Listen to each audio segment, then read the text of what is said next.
Hello guys, so mga kabakal, let's go leg day. So ito yung inuna natin yung leg extension at pagkatapos nun yung leg core. Tapos nun guys, nag-squat na ako. Tapos leg press. So makikita nyo naman, yung iba hindi ko na kinuha na ng video.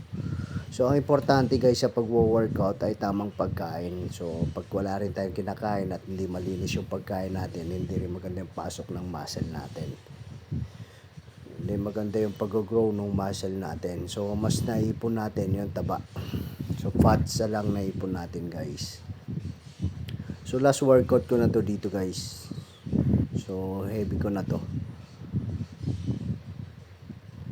Yun o. Yun. And then flex natin yung legs guys. Para nakikita din natin. Pagkatapos ng leg core ko guys, ito na yung next ko ay yung squat, barbell squat natin. Barbell back squat. So dito guys, pabigat din ng pabigat to. So kahit may sakit tayo, trangkaso, inuubo, nagji-gym pa rin tayo guys. Yun. So pagka magaan guys, tamang proper na buhat natin. Yung kailangan sumasagad din natin at ramdam natin doon sa may puwet natin. Okay? So katulad na sinabi ko sa inyo, baguhan man tayo, kailangan natin aralin yung mga pagkain, hindi buhat lang tayo ng buhat. So, makapagbuhat tayo, sobrang heavy, wala rin naman tayong patamang pagkain. So walang improvement ang pag-gym natin guys. So sayang lang din ang oras nyo. Yun o. So kahit ako medyo tagal na rin ako sa pag-gym, nagpapaturo pa rin ako doon sa mga pagkain at tamang mga supplement. So importante kasi yon. Yun. So nagpo-flex na rin ako dito guys para sinasabay ko na sa workout. At eto na yung pangalawa natin dito guys. Yan. So apat na set lang kasi solo tayo magbuhat, wala tayong spotter. So 4 set lang.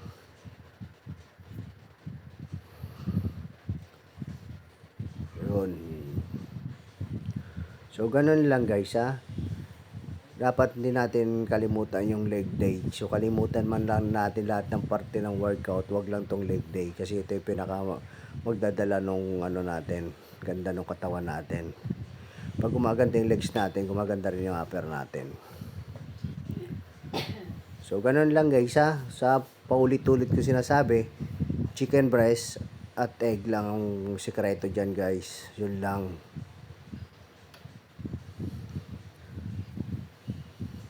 Okay. So tamang heavy lang tayo ngayon guys. Yung lightweight. Para lang tayo yung, para yung tayo lang din yung nagbubuhat.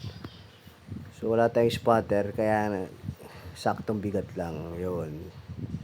And then next dyan guys, mabigat na. So last workout natin, tingnan mo gumaganda na rin legs natin guys. So plano natin mag-compete ngayong taon. Prep lang tayo ng naka-bulk. So malinis pa rin pagkain ko, plain. So wala nga mga sangkap guys.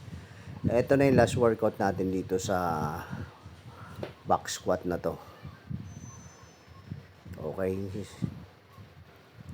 So saktong bigat lang to guys. Hindi na ako nagdagdag ng bigat dito.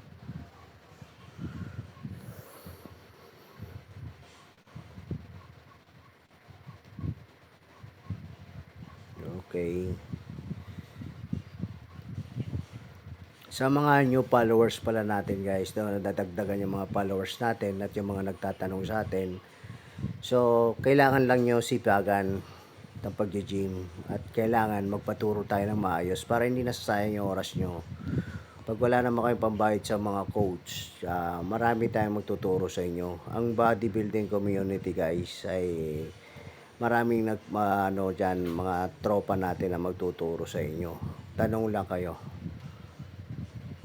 Okay, kasi siyempre, pagka wala low budget tayo guys, ang pairalin natin ay yung sipag. Okay. So, ganun lang guys ha. Kasi inuubo tayo. So, salamat sa mga new followers natin, yung mga nagtatanong sa atin. Ibig sabihin, meron din nakakano ng video natin na namomotivate. So, let's go guys. So, ayan. At ito na yung last workout natin. So, ganun lang guys para hindi naman tayo ganong bugbog sa workout. Wala na tayong pahinga. 5 times a week, 5 times a week tayo magbuhat. So, konting workout lang, sapat na yun guys. So, for workout lang sa legs. So, yun lang. Okay, so may pasok pa tayo mamaya. So, last workout ko na to. So, pagkatapos yun guys, posing na. Posing na ako dyan. Yun.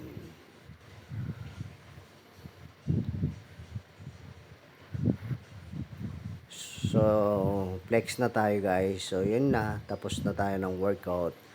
So, salamat sa inyo guys. Thank you. Shukran guys. Ingat kayo palagi sa mga ka-gym mate, ka-gym bakal natin dyan guys. Focus lang. Yun ang tamang sikreto dyan. At tamang pagkain.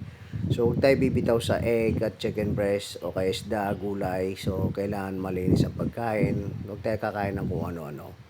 Pa isa-isa lang guys. Okay naman yun. So, ganun lang.